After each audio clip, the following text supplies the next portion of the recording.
soleil, c'est là où nous emmène Marie-Dominique Perrin, en Corse. D'où la chanson, quand même, prévue par notre réalisateur Thierry Drouin, avec des adresses de rêve, m'avez-vous dit, en dehors de l'émission, de rêve. Et figurez-vous qu'à l'origine, c'était des fermes qui comptent maintenant parmi les adresses les plus belles de l'île de Beauté, qui franchement bien son nom, paraît-il. L'une est à la montagne, l'autre est à la mer. Elles sont toutes les deux très authentiques et luxueuses, mais sans en avoir l'air. C'est ça qui est bien.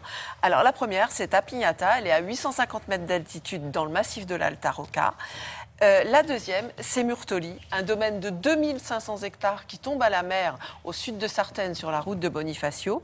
Et les deux, c'est une histoire de transmission. À l'origine, plusieurs générations de paysans qui ont su prendre le vent de l'accueil, du tourisme. Et puis maintenant, la nouvelle génération de l'excellence. La première, elle est partie d'un élevage de cochons. Ils ont été pionniers en matière de ferme-auberge, il y a déjà 30 ans. La deuxième, c'est un site unique. Pour vous le faire vite, 5000 oliviers pour l'huile d'olive, 18 hectares d'immortelles pour les huiles essentielles, 500 brebis, 150 chèvres pour le fromage, 100 vaches pour alimenter les 3 restaurants du domaine qui comptent aussi un golf. Ça vous fait rêver? Eh bien, on va rêver.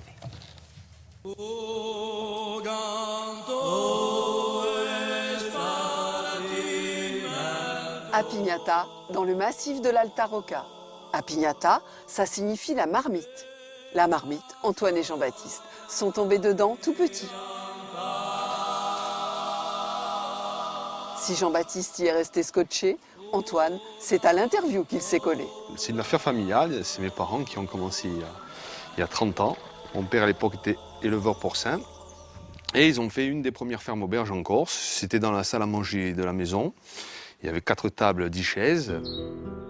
Et en fait, mon frère et moi, il y a quelques années, nous avons repris l'affaire et on s'est aperçu que les gens de plus en plus voulaient rester à la montagne. Alors bon, nous, tout simplement, qu'est-ce qu'on a fait? On s'est servi de tout ce qu'il y avait autour de nous, de la pierre, du bois, on a remonté des murs, retapé des maisonnettes, des granges. Et plus tard, on s'est fait plaisir. On a créé 2 cabanes dans les arbres. Et ces cabanes, on les a voulues luxueuses, traitées comme nos plus belles chambres. Et le pari est gagné parce qu'on a beaucoup de sollicitations. Mais la ferme auberge, c'est toujours dans leur ADN, tout autant que leur montagne. J'ai un client, par exemple, qui m'a dit voilà, je voudrais passer 15 jours en Corse. Est-ce que vous pensez que ça vaut le coup que je vienne à la montagne? Il me dit. Alors moi, je lui ai dit, si vous venez en Corse et vous ne venez pas à la montagne, c'est comme si vous ne venez pas en Corse.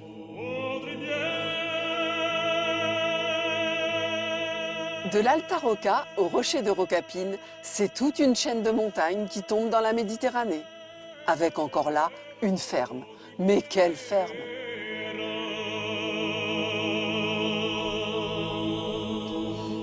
C'était l'exploitation agricole de mon grand-père qui était maquignon. Il était éleveur de bovins. C'était une très belle propriété avec des ruines disséminées dans le maquis. C'était les maisons qui étaient habitées par les éleveurs de l'époque. 18 bergeries sont cachées dans le maquis. Rustique, mais ultra chic. J'ai restauré une maison, puis une deuxième. Et c'est comme ça que l'idée a germé de développer une activité hôtelière particulière, tout en maintenant l'activité agricole qui est l'activité principale de ma famille. La plus ancienne, c'est l'Edera.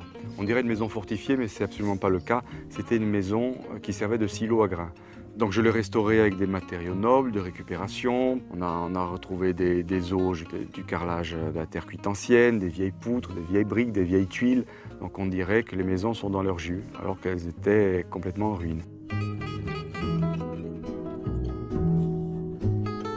La dernière qui a été restaurée, c'est Ouvragne. C'est un ancien moulin à huile. Et la différence des autres, c'est qu'il y a des volumes. C'était un lieu de travail.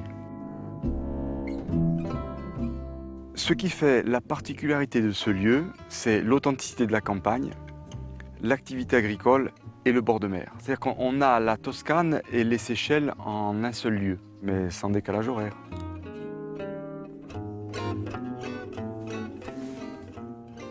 Donc C'est superbe, mais c'est un luxe qui n'est pas bling-bling. Pas du tout. Et vous conseillez d'y aller plutôt D'y aller maintenant hors saison, parce Oui. que le seul hic, c'est que les prix explosent un peu en été, hein, même beaucoup. Donc hors saison, vous bénéficiez en plus d'un service hôtelier hors pair, Palace, et c'est nettement moins cher, évidemment, à partir de maintenant. Et puis encore, Et puis après, au fait beau retour, tôt. permet en d'y aller dès septembre, maintenant. octobre. Oui. Oui. On bah peut oui. y aller dès le mois de mai, dès maintenant. quoi. Avec grand bonheur dès maintenant, voilà. Mais c'est vraiment des adresses uniques à part. On n'en voit pas comme ça, je dirais, au monde. D'accord. Adresse exceptionnelle, donc nous dit Exactement. Marie Do. Merci beaucoup.